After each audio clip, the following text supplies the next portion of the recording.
নমস্কার, আমি প্রতিকৃত। গপ্পে টপ্পে আপনাদের জানাই স্বাগতম। আজ আপনাদের কাছে নিয়ে এসেছি বিশিষ্ট সাহিত্যিক সত্যজিৎ রায়ের লেখা ফেলুদার গোয়েন্দাগিরির অন্তিম পর্ব। দার্জিলিংয়ের বাসিন্দা রাজেনবাবু একদিন একটা হুমকি চিঠি পান। তাতে লেখা ছিল, নিজের অন্যায়ের শাস্তি ভোগ করতে প্রস্তুত হও। এই রহস্যের তদন্তের উদ্দেশ্যে তোপসেকে নিয়ে ফেলুদা রাজেনবাবুর বাড়িতে হাজির হয়। সেখানে আলাপ হয় তিনকড়িবাবু ও অবনীবাবুর সাথে। সেখানে অনেক কথাবার্তা ও আলোচনার পর রাতের বেলা ফেলুদা নিজের হোটেলে ফিরে আসে। তারপর কি হলো চলুন জানা যাক।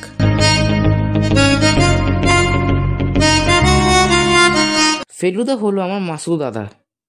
ও আর আমি আমার বাবার সঙ্গে দার্জিলিংয়ে বেড়াতে এসে শহরের নিচের দিকে স্যানাটোরিয়ামে উঠেছি। স্যানাটোরিয়াম ভর্তি বাঙালি। বাবা তাদেরই মধ্যে থেকে সমবয়সী বন্ধু জুটিয়ে নিয়ে তাস টাস খেলে গল্প টল্প করে সময় কাটাচ্ছেন। আমি আর ফেলুদা কোথায় যাই কি করি তা নিয়ে বিশেষ মাথা ঘামান না। আজ সকালে আমার ঘুম থেকে উঠতে একটু দেরি হয়ে গেছে। উঠে দেখি বাবা রয়েছেন, কিন্তু ফেলুদার বিছানা খালি। কি ব্যাপার? বাবাকে জিজ্ঞেস করতে বললেন, ও এসে অবধি কাঞ্চনজঙ্ঘা দেখেনি, আজ দিনটা পরিষ্কার দেখে বোধহয় আগে ভাগেই বেরিয়েছে। আমি কিন্তু মনে মনে আন্দাজ করছিলাম যে ফেলুদা তদন্তের কাজ শুরু করে দিয়েছে, আর সেই কাজেই বেরিয়েছে। কথাটা ভেবে ভারী রাগ হলো। আমাকে বাদ দিয়ে কিছু করার কথা তো ফেলুদার নয়। যাই হোক, আমিও মুখ টুক ধুয়ে চাটা খেয়ে বেরিয়ে পড়লাম। লেডেনলা রোডে ট্যাক্সি স্ট্যান্ডের কাছাকাছি এসে ফেলুদার সঙ্গে দেখা হয়ে গেল। বারে, তুমি আমায় ফেলে বেরিয়েছো কেন? শরীরটা ম্যাচ ম্যাচ করছিল, তাই ডাক্তার দেখাতে গেছিলাম। পুনি ডাক্তার? তোরও একটু একটু বুদ্ধি খুলছে দেখছি। তো দেখালে? 4 টাকা ভিজিট নিল আর একটা ওষুধ লিখে দিল। ভালো ডাক্তার? অসুখ নেই, তাও পরীক্ষা করে ওষুধ দিচ্ছে। কেমন ডাক্তার বুঝে দেখ। তারপর বাড়ির যে চেহারা দেখলাম তাতে পয়সার যে খুব বেশি তাও মনে হয় না। তাহলে উনি কখনোই চিঠি লেখেননি। কেন? গরিব লোকের অত সাহস হয়? তা টাকার দরকার হলে হয় ওই কি। কিন্তু চিঠিতে তো টাকা চায়নি। ওইভাবে খোলাখুলি বুঝি কেউ টাকা চায়? তবে রাজেনবাবুর অবস্থা কাল কিরকম দেখলি বলতো? কেমন যেন ভীতু ভীতু। ভয় পেয়ে মনের অসুখ হতে পারে, সেটা জানিস? তা তো পারি। আর মনের অসুখ থেকে শরীরের অসুখ। তাও হয় বুঝি। ইয়েস। আর শরীরের অসুখ হলে ডাক্তার ডাকতে হবে, সেটা আশা করি তোর মতো ক্যাবলারও জানা আছে। ফেলুদার বুদ্ধি দেখে আমার প্রায় নিঃশ্বাস বন্ধ হয়ে এলো। অবশ্যই ফণি ডাক্তার যদি সত্যি এত সব ভেবে টেবে চিঠিটা লিখে থাকে, তাহলে ওরও বুদ্ধি সাংঘাতিক বলতে হবে। ম্যালের মুখে ফোয়ারার কাছাকাছি যখন এসেছি তখন ফেলুদা বলল, কিউরিওর সম্বন্ধে একটা কিউরিসিটি বোধ করছি। কিউরিওর মানে আগেই শিখেছিলাম, আর কিউরিসিটি মানে যে কৌতূহল সেটা স্কুলেই শিখেছি। আমাদের ঠিক পাশেই নেপাল কিউরিও শপ। রাজেনবাবু আর রমণীবাবু এখানেই আসেন। ফেলুদা শটান দোকানের ভেতর গিয়ে ঢুকলো। দোকানদারের গায়ে ছাই রঙের কোট, গলায় মাফলার আর মাথায় সোনালি কাজ করা কালো টুপি। ফেলুদাকে দেখে হাসি হাসি মুখ করে এগিয়ে এলো। দোকানের ভেতরটা পুরনো জিনিসপত্রে গিজগিজ করছে। আলো বেশি নেই আর গন্ধটাও সেকেলে। ফেলুদা এদিক ওদিক দেখে গম্ভীর গলায় বলল, বলছি, ভালো পুরনো থাঙ্কা আছে? এই পাশের ঘরে আসুন। ভালো জিনিস তো বিক্রি হয়ে গেছে সব। হ্যাঁ, তবে নতুন মাল আবার কিছু আসছে। পাশের ঘরে যাওয়ার সময় ফেলুদার কানের কাছে মুখ নিয়ে গিয়ে বললাম, থাঙ্কা কি জিনিস? ফেলুদা দাঁতে দাঁত চেপে বলল, দেখতেই তো পাবি। পাশের ঘরটা আরো ছোট, যাকে বলে একেবারে ঘুপচি। দোকানদার দেওয়ালে ঝোলানো সিল্কের উপর আঁকা একটা বুদ্ধের ছবি দেখিয়ে বলল, এই একটাই ভালো জিনিস আছে, তবে একটু ড্যামেজড। একেই বলে থাঙ্কা? এই জিনিস তো রাজেনবাবুর বাড়িতে অনেক আছে। ফেলুদা ভীষণ বিজ্ঞের মতো থাঙ্কাটার গায়ের উপর চোখ ঠেকিয়ে উপর থেকে নিচ অবধি প্রায় 3 মিনিট ধরে দেখে বলল, এটার বয়স তো 70 বছরের বেশি বলে মনে হচ্ছে না। আমি অন্তত 300 বছরের পুরনো জিনিস চাইছি। আমরা আজ বিকেলে কিন্তু 1 লট মাল পাচ্ছি, তার মধ্যে ভালো থাঙ্কা পাবেন। এই খবরটা তাহলে রাজেনবাবুকে জানাতে হয়। মিস্টার মজুমদার, ওনার তো জানা আছে। রেগুলার খদ্দেরের যে 2-3 জন আছেন তারা সকলেই নতুন মাল দেখতে বিকেলে আসছেন? অবনীবাবু খবরটা পেয়ে গেছেন, মানে মিস্টার ঘোষাল? জরুর। আর বড় খদ্দের কে আছে আপনাদের? আর আছে মিস্টার গিলমোর, চা বাগানের ম্যানেজার, সপ্তাহে 2 দিন বাগান থেকে আসেন। আর মিস্টার নওলাখা, উনি এখন সিকিমে। বাঙালি আর কেউ নেই? No sir. আচ্ছা, দেখি বিকেলে দিয়ে একবার ঢু মারতে পারি। তোপসে, তুই একটা মুখোশ চাস? আমার দিকে ফিরে বলল ফেলুদা। তোপসে যদিও আমার আসল ডাকনাম নয়, তবু ফেলুদা তপেশ থেকে ওই নামটাই করে নিয়েছে। মুখোশের লোক কি আর সামলানো যায়? ফেলুদা নিজেই একটা বাছাই করে আমাকে কিনে দিয়ে বলল, এইটাই সবচেয়ে হরেন্ডাস, কি বলিস? ফেলুদা বলে হরেন্ডাস বলে আসলে কোনো কথা নেই। ট্রিমেন্ডাস মানে সাংঘাতিক, আর হরিবল মানে বীভৎস। এই দুটো একসঙ্গে বোঝাতে নাকি কেউ কেউ হরেন্ডাস ব্যবহার করে। মুখোশটা সম্বন্ধে যে ওই কথাটা দারুণ খাটে সে বিষয়ে কোনো সন্দেহ নেই। দোকান থেকে বেরিয়ে ফেলুদা আমার হাত ধরে কি একটা বলতে গিয়ে হঠাৎ থেমে গেল। এবারও দেখি ফেলুদা একজন লোকের দিকে দেখছে। বোধহয় কাল রাতে যাকে দেখেছিল সেই লোকটাই। বয়স আমার বাবার মতো, মানে 40-42। গায়ের রং ফর্সা, চোখে কালো চশমা। যে স্যুটটা পরে আছে সেটা মনে হয় খুব দামি। ভদ্রলোক ম্যালের মাঝখানে দাঁড়িয়ে পাইপ ধরাচ্ছেন। আমার দেখি কেমন যেন চেনা চেনা মনে হলো, কিন্তু কোথায় দেখেছি ঠিক বুঝতে পারলাম না। ফেলুদা সোজা লোকটার দিকে এগিয়ে গিয়ে তার পাশে দাঁড়িয়ে ভীষণ সাহেবী কায়দার উচ্চারণে বলল, excuse me, are you mister Chatterjee? ভদ্রলোকও একটু গম্ভীর গলায় পাইপ কামড়ে বলল, no, I am not. Strange, আপনি সেন্ট্রাল হোটেলে উঠেছেন না? জিজ্ঞেস করলো ফেলুদা। ভদ্রলোক একটু হেসে অবজ্ঞার সুরে বললেন, না, Mount Everest, and I don't have a twin brother. এই বলে ভদ্রলোক গটগটিয়ে অবজারভেটরি হিলের দিকে চলে গেলেন। যাওয়ার সময় লক্ষ্য করলাম যে তার কাছে একটা ব্রাউন কাগজে মোড়া প্যাকেট, আর কাগজটার গায়ে লেখা নেপালি কিউরিও শপ। আমি চাপা গলায় বললাম, ফেলুদা, উনিও কি মুখোশ কিনেছেন নাকি? তা কিনতেই পারে, মুখোশটা তো আর তোর আমার একচেটিয়া নয়। চ, কেভেন্টার্সে গিয়ে একটু কফি খাওয়া যাক। কেভেন্টার্সের দিকে যেতে যেতে ফেলুদা বলল, লোকটাকে চিনলি? তুমি চিনলে না, তবে আমি আর কি করে চিনি বলো? তবে চেনা চেনা লাগছিল। আমি চিনলাম না? বাড়ি কোথায় চিনলে? ভুল নাম বললে যে। তোর যদি এতটুকু সেন্স থাকে, ভুল নাম বলেছি হোটেলের নামটা বের করার জন্য, সেটাও বুঝলি না?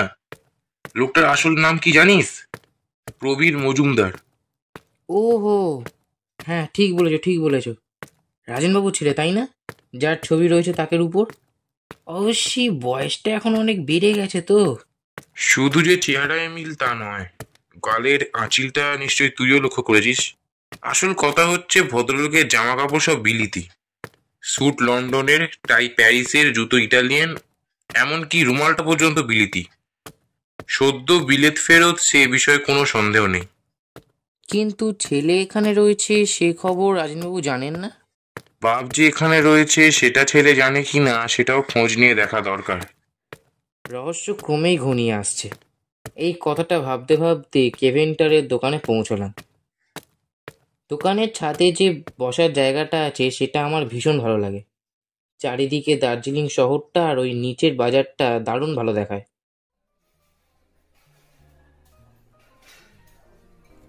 হাতে উঠে দেখি কোনার টেবিলটায় চুরুট হাতে তিনকড়িবাবু বসে কফি খাচ্ছেন। ফেলুদাকে দেখতে পেয়েই হাত তুলে তার টেবিলে গিয়ে বসতে বললেন আমাদের। আমরা তিনকড়িবাবুর দুদিকে দুটো টিনের চেয়ারে বসলাম। তিনকড়িবাবু ফেলুদাকে বললেন, ডিটেকশনে তোমার পারদর্শিতা দেখে খুশি হয়ে আমি তোমাদের দুজনকে দুটো হট চকলেট খাওয়াবো। আপত্তি আছে? হট চকলেটের নাম শুনে আমার জিভে জল এসে গেল। তিনকড়িবাবু তুড়ি মেরে একটা বেয়ারাকে ডাকলেন।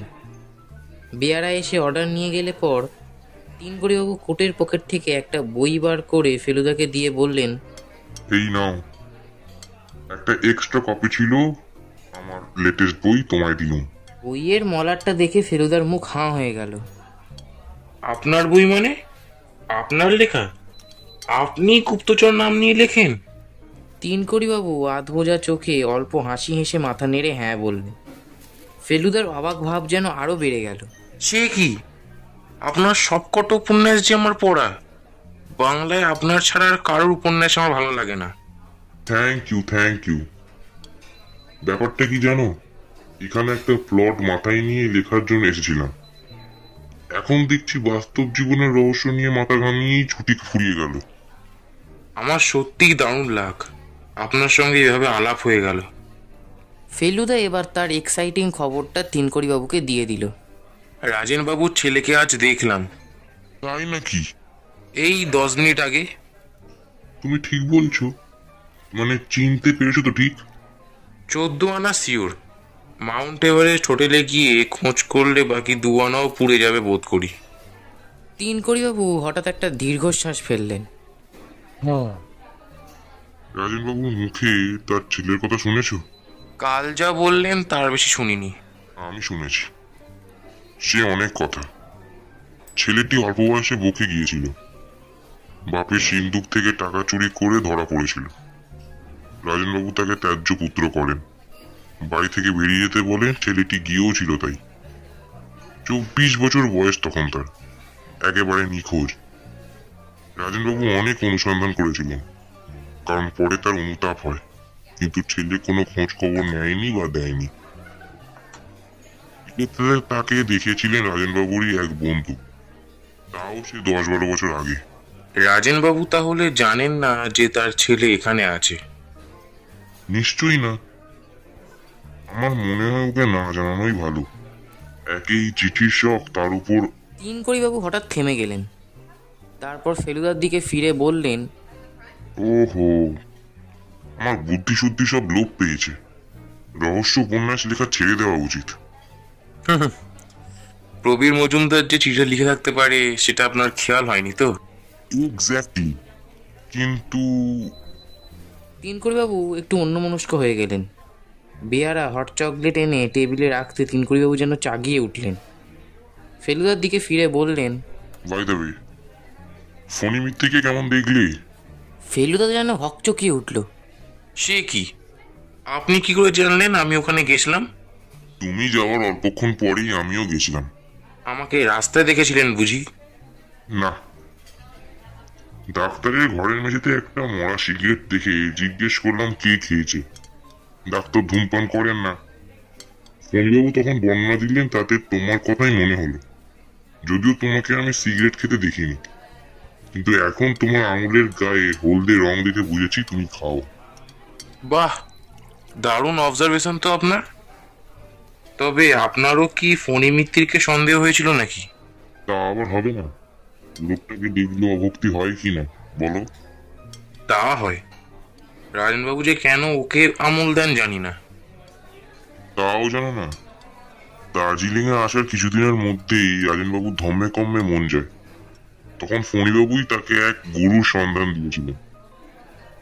একই গুরুর শিষ্য হিসেবে ওদের যে প্রায় ভাই ভাই সম্পর্ক হে। ফণি মিত্তিরের সঙ্গে কথা বলে কি বুঝলেন? কথা তো ছুতো, আসলে বইয়ের আলমারিগুলোর দিকে একবার চোখ বুলিয়ে নিচ্ছিল। বাংলা উপন্যাস আছে কিনা দেখার জন্য। ঠিক বলেছ। আমিও দেখেছি, প্রায় নেই বললেই চলে। আর যা আছে তাও আদ্যিকালের।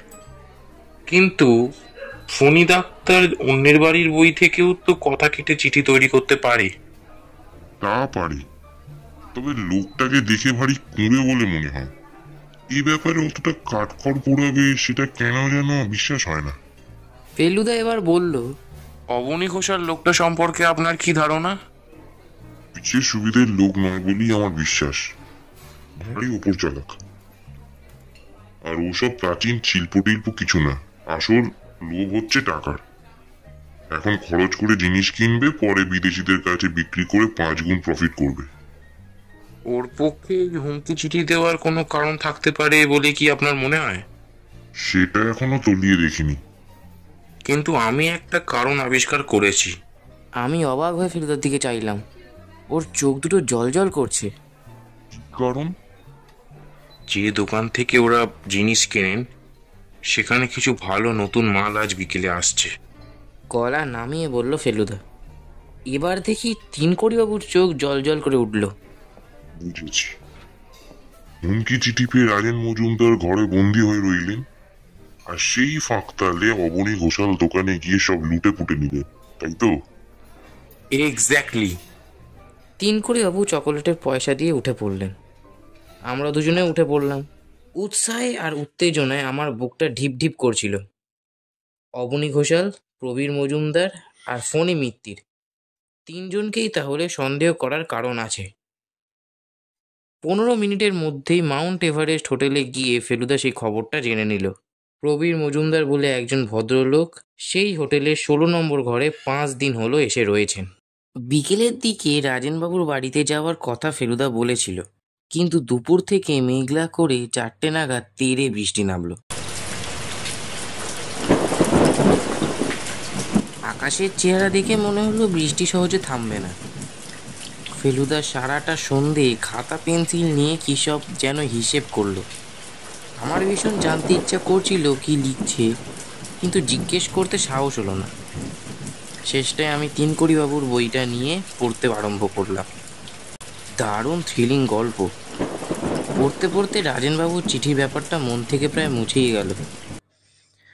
8টা নাগাদ বৃষ্টি থামলো, কিন্তু তখন এত শীত যে বাবা আমাদের বেরোতে দিলেন না। পরদিন ভোরবেলায় ফেলুদার ধাক্কার চোটে ঘুম ভাঙল। ওঠ ওঠ, এই তো সে ওঠ।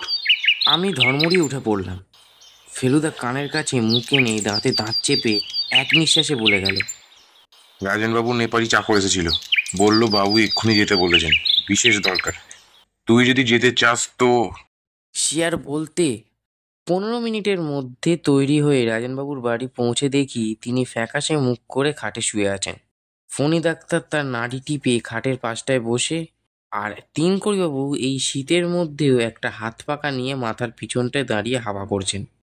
ফণীবাবুর নাড়ি দেখা হলে পর রাজেনবাবু যেন বেশ কষ্ট করেই জোরে নিঃশ্বাস নিয়ে বললেন, কাল রাতে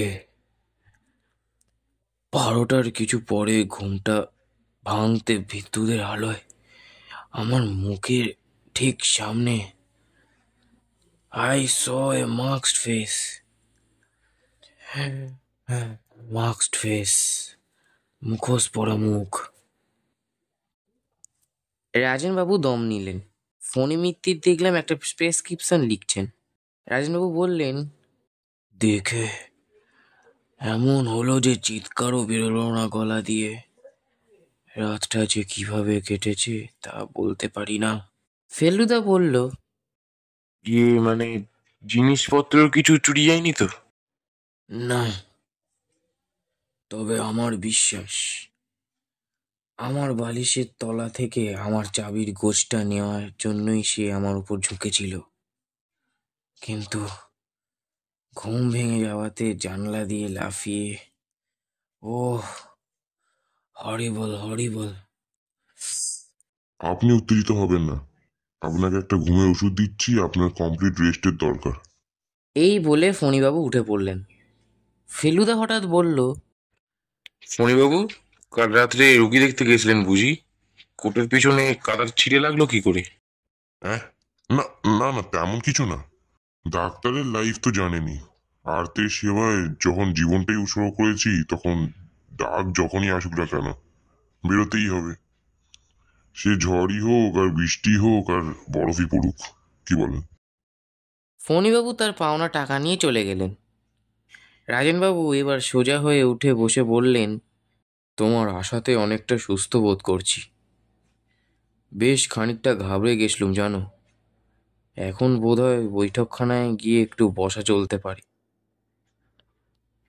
ফেলুদা আর তিনকড়িবাবু হাত ধরাধরি করে রাজেনবাবুকে বৈঠকখানায় এনে বসালেন।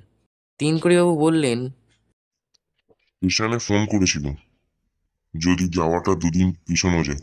রহস্যের সমাধান না করে যেতে মন চাইছে না, কিন্তু ওরা বললে এই টিকিট ক্যান্সেল করলে 10 দিনের আগে বুকিং পাওয়া যাবে না। এটা শুনে আমার ভালোই লাগলো। আমি চাইছিলুম ফেলুদাই একা ডিটেকটিভের কাজটা করুক। তিনকড়িবাবু যেন ফেলুদার অনেকটা কাজ আগে আগেই করে দিচ্ছিলেন। আমার চাকরটার পাহারা দেওয়ার কথা ছিল, কিন্তু আমি নিজেই কাল 10টার সময় তাকে ছুটি দিয়ে দিয়েছি। ওর বাড়িতে খুব অসুখ, বুড়ো বাপ আছে, তার এখন তখন অবস্থা। মাছটা কেমন ছিল মনে আছে আপনার? খুবই সাধারণ নেপালি মুখোশ।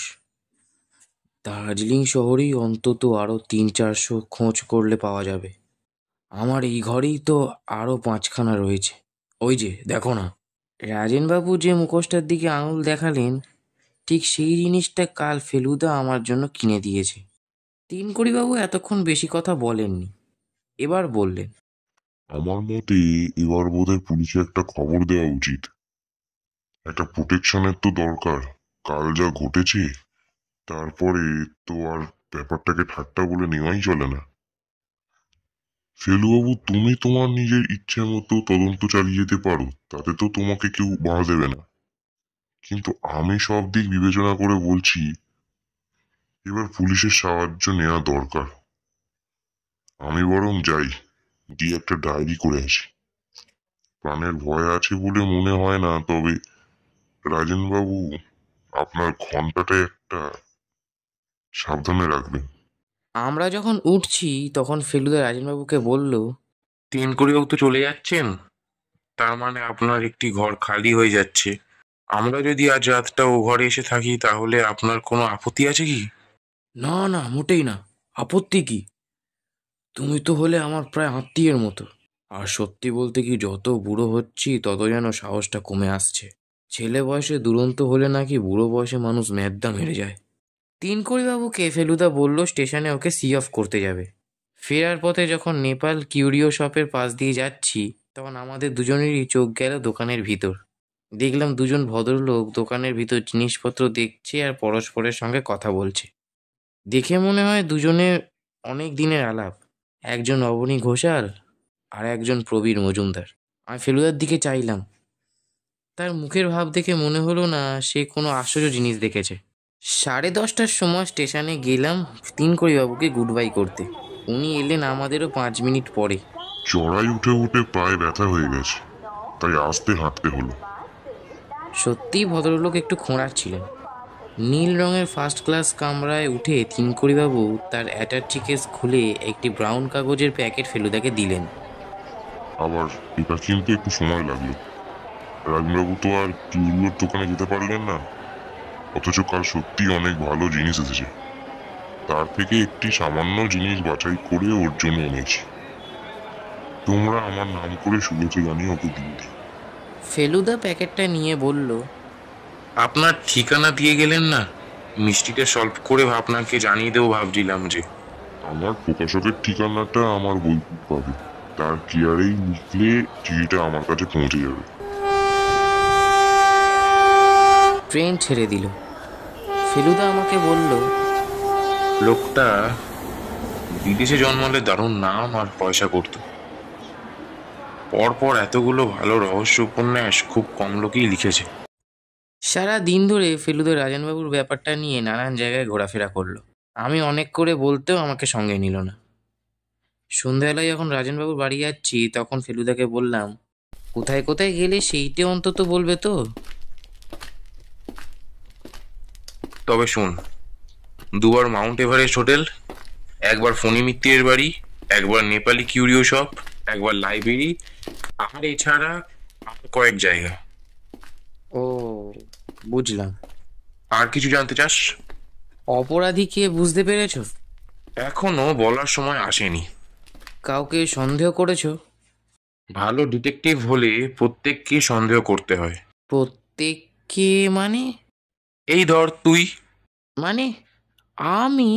যার কাছে এই মুখোশ আছে সেই সন্দেহের পাত্র, সে যে লোকই হোক।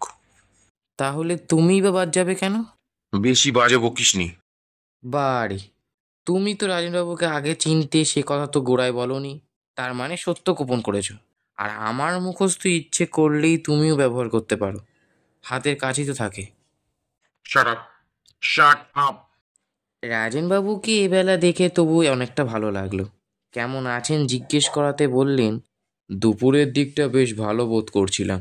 যত সন্ধে হয়ে আসছে ততই যেন কেমন অস্বস্তি লাগছে। ফেলুদা তিনকড়িবাবুর দেওয়া প্যাকেটটা রাজেনবাবুকে দিলেন। সেটা খুলে তার থেকে একটা চমৎকার বুদ্ধির মাথা বের হলো। সেটা দেখে রাজেনবাবুর চোখ ছলছল করে এলো। ধরা গলায় বললেন, খাসা জিনিস, খাসা জিনিস। ফেলুদা বলল, পুলিশ থেকে লোক এসেছিল? ওরে বাবা, সে আর বলো না। এসে 32 রকম জেরা করলো। কতদূর কি হদিশ পাবে জানি না, তবে আজ থেকে বাড়িটা ওয়াচ করার জন্য লোক থাকবে সেই যা নিশ্চিন্তি। সত্যি বলতে কি, আমার মনে হয় তোমার না এলেও চলতো। আসলে স্যানিটোরিয়ামে বড্ড গোলমাল। এখানে হয়তো চুপচাপ আপনার কেসটা নিয়ে একটু ভাবতে পারবো। রাজেনবাবু হেসে বললেন, হ্যাঁ, আর তাছাড়া আমার চাকরটা খুব ভালো রান্না করে। আজ মুরগির মাংস রাঁধতে বলেছি, স্যানিটোরিয়ামে অমনটি খেতে পাবে না। রাজেনবাবু আমাদের ঘরটা দেখিয়ে দিয়ে নিজের ঘরে চলে গেলেন। ফেলুদা শটান খাটের ওপর শুয়ে পড়ে একটা সিগারেট ধরিয়ে কড়িয়ে কাঠের দিকে তাক করে পরপর 5টা ধোঁয়ার রিং ছাড়ল। তারপর আধমোজা চোখে বেশ কিছুক্ষণ চুপ করে থেকে বলল, ফণী মিত্তির কাল সত্যিই রুগী দেখতে গিয়েছিলেন? কার্ট রোডে একজন ধনী পাঞ্জাবি ব্যবসায়ীর বাড়ি। আমি খোঁজ নিয়েছি, 11:30 থেকে 12:30 অবধি ওখানেই ছিলেন। তাহলে ফণী মিত্তির অপরাধী নন। ফেলুদা আমার কথার জবাব না দিয়ে বলল, প্রবীর মজুমদার 16 বছর ইংল্যান্ডে থেকে বাংলা প্রায় ভুলেই গেছেন। তাহলে ওই চিঠির ওর পক্ষে লেখা সম্ভব নয়, তাই তো? আবার অন্যদিকে ওর টাকার কোনো অভাব নেই। তাছাড়া দার্জিলিংয়ে এসেও লেবংয়ে ঘোড়া দৌড়েতে বাজিতে উনি অনেক টাকা করেছেন। আমি দম আটকে বসে রইলাম। ফেলুদা আরও কিছু বলার আছে সেটা বুঝতেই পারছিলাম। আধ খাওয়া জ্বলন্ত সিগারেটটা ক্যারামের ঘুঁটি মারার মতো করে প্রায় 10 হাত দূরের জানালা দিয়ে বাইরে ফেলে দিয়ে ফেলুদা বলল, আজ চা বাগানের গিলমোর সাহেব দার্জিলিং এসেছে। প্ল্যান্টার্স ক্লাবে গিয়ে ওর সঙ্গে দেখা করেছিলাম। লামা প্রাসাদের আসল ঘন্টা একটাই আছে, আর সেটা গিলমোরের কাছে। রাজেন বাবুরটা নকল, অবনী ঘোষাল সেটা জানে। তাহলে রাজেনবাবুর ঘন্টা তেমন মূল্যবান নয়। না, আর অবনী ঘোষাল কাল রাত্রে একটা পার্টিতে প্রবীর মজুমদারের সঙ্গে রাত 9টা থেকে ভোর 3টে অবধি মাতলামি করেছেন। ও, আর মুখোশ পরা লোকটা এসেছিল 12টার কিছু পরেই। ইয়েস।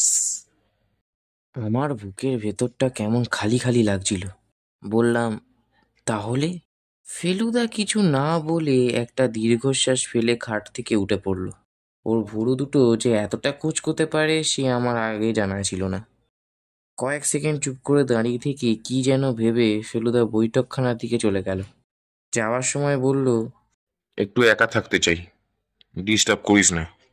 কি আর করি, এবার ওর জায়গায় আমি গিয়ে বিছানায় শুলাম। সন্ধে হয়ে আসছে, ঘরের বাতিটা আর জ্বালতে ইচ্ছা করলো না। খোলা জানালা দিয়ে অবজারভেটরি হিলের দিকটায় অন্যান্য বাড়ির আলো দেখতে পাচ্ছিলাম। বিকেলে ম্যাল থেকে একটা গোলমাল শব্দ পাওয়া যায় ঠিকই, এখন সেটা মিলিয়ে আসছে। একটা ঘোড়ার খুঁড়ের আওয়াজ পেলাম, দূর থেকে কাছে এসে আবার মিলিয়ে গেল। সময় চলে যাচ্ছে। জানলা দিয়ে শহরের আলো কেমন যেন ঝাপসা হয়ে আসছে, বোধহয় কুয়াশা হচ্ছে। ঘরের ভিতরটা এখন আরো অন্ধকার। একটা ঘুম ঘুম ভাব আসছে মনে হলো। চোখের পাতা দুটো কাছাকাছি এসে গেছে, এমন সময় মনে হলো কে যেন ঘরে ঢুকছে। মনে হতেই এত ভয় হলো যে যেদিক থেকে লোকটা আসছে সেদিকে না তাকিয়ে আমি জোর করে নিঃশ্বাস বন্ধ করে জানলার দিকে তাকিয়ে রইলাম। কিন্তু লোকটা যে আমার দিকেই আসছে আর আমার সামনেই এসে দাঁড়ালো। জানলার বাইরে শহরের দৃশ্যটা ঢেকে দিয়ে একটা অন্ধকার কি যেন এসে আমার সামনে দাঁড়িয়েছে। তারপর সেই অন্ধকার জিনিসটা নিচু হয়ে আমার দিকে এগিয়ে এলো। এবার তার মুখটা আমার মুখের সামনে, আর সেই মুখে একটা মুখোশ। আমি যেই চিৎকার করতে যাব অমনি অন্ধকার শরীরটার একটা হাত উঠে মুখোশটা খুলে দিতেই দেখি ফেলুদা। কি রে, ঘুমিয়ে পড়েছিলি নাকি? ও, ফেলুদা তুমি? তা আমি নয় তোকে, তুই কি ভেবেছিলি? ফেলুদা ব্যাপারটা বুঝে একটা হট্টহাস্য করতে গিয়েও হঠাৎ থেমে গম্ভীর হয়ে গেল। তারপর খাটের পাশটায় বসে বলল, রাজেনবাবুর মুখোশগুলো সব কটা একবার পড়ে দেখছিলাম, তুই এইটা একবার পড় তো। ফেলুদা আমাকে মুখোশটা পরিয়ে দিল। কিছু কি অস্বাভাবিক লাগছে? কই না তো, আমার পক্ষে একটু বড় এই যা। আর কিচ্ছু না? ভালো করে ভেবে দেখ তো।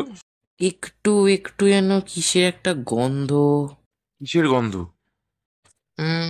হ্যাঁ, চুরুট। ফেলুদা মুখোশটা খুলে নিয়ে বলল, এক্স্যাক্টলি। আমার বুকের ভিতরটা আবার ঢিপ ঢিপ করছিল। মুখ দিয়ে বেরিয়ে গেল, তিনকড়ি বাবু। সুযোগের দিক দিয়ে সবচেয়ে বেশি ছিল এরই। বাংলা উপন্যাস, খবরের কাগজ, ব্লেড, আঠা কোনোটারই অভাব ছিল না। আর তুই লক্ষ্য করেছিলি নিশ্চয়ই, স্টেশনে আজ যেন একটু খোঁড়াচ্ছিলেন। সেটা বোধহয় কাল জানালার বাইরে লাফিয়ে পড়ার দরুন। কিন্তু আসল যেটা রহস্য সেটা হলো কারণটা কি। রাজেনবাবুকে তো মনে হয় রীতিমতো সমীহ করতেন ভদ্রলোক। তাহলে কি কারণে, কি উদ্দেশ্য নিয়ে তিনি এই চিঠি লিখেছিলেন, এটার উত্তর বোধহয় আর জানা যাবে না, কোনোদিনও না। রাত্রে কোনো দুর্ঘটনা ঘটেনি। সকালে খাবার ঘরে বসে রাজনবাবুর সঙ্গে চা খাচ্ছি, এমন সময় নেপালি চাকরটা একটা চিঠি নিয়ে এলো। আবার সেই নীল কাগজ, আর খামের উপর দার্জিলিং পোস্টমার্ক। রাজেনবাবু মুখ ফ্যাকাশে করে কাঁপতে কাঁপতে চিঠির ভাঁজ খুলে ফেলুদাকে দিয়ে বলল, তুমিই পড়ো, আমার সাহস হচ্ছে না। ফেলুদা চিঠিটা নিয়ে জোরে জোরে পড়ল। তাতে লেখা আছে, প্রিয় রাজু, কলকাতায় জ্ঞানেশ্বরের কাছ থেকে তোমার ঘরের খবর পেয়ে যখন তোমার চিঠি লিখি, তখনও জানতাম না আসলে তুমি কি। তোমার বাড়িতে এসে তোমার ছেলে বয়সে ছবিখানা দেখেই চিনেছি। তুমি সেই 50 বছর আগের বাঁকুড়া মিশনারি স্কুলে আমারই সহপাঠী রাজু। এতকাল পরেও যে পুরনো আক্রোশ জাগে উঠতে পারে সেটা আমার জানা ছিল না। অন্যায়ভাবে ল্যাং মেরে তুমি যে শুধু আমার 100 ইয়ার্স এর নিশ্চিত পুরস্কার ও রেকর্ড থেকে বঞ্চিত করেছিলে তাই নয়, আমাকে রীতিমতো জখমও করেছিল। বাবা বদলি হলেন তখনই, তাই তোমার সঙ্গে বোঝাপড়াও হয়নি। তুমিও আমার মন, শরীর, কষ্টের কথা জানতে পারো না। 3 মাস পায়ে প্লাস্টার শরীর অশান্ত করছিল, তাই তোমার মনে খানিকটা সাময়িক উদ্বেগের সঞ্চার করে তোমার সেই প্রাচীন অপরাধের শাস্তি দিলাম। শুভেচ্ছা নিও, এটি দিলাম। শ্রী তিনকড়ি মুখোপাধ্যায়।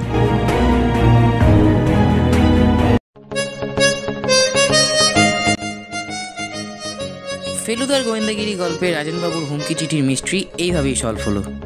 ভালো লাগলে নিশ্চয়ই একটা লাইক করবেন, কেমন লাগলো কমেন্ট করে জানাবেন, আর এইরকম নতুন নতুন গল্প পেতে হলে চ্যানেলটাকে অবশ্যই সাবস্ক্রাইব করে নেবেন।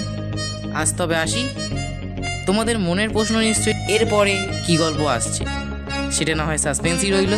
দেখা হচ্ছে খুব তাড়াতাড়ি।